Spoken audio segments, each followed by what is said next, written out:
आइए दिल थाम कर बैठिए।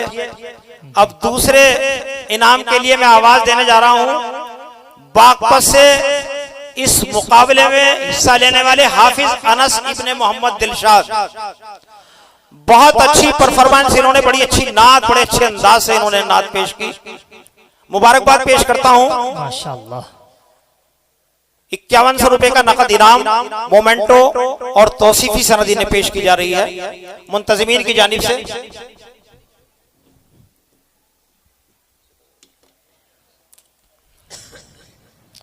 आखिरी जाम पीना भी बाकी है, संभल करके बैठे।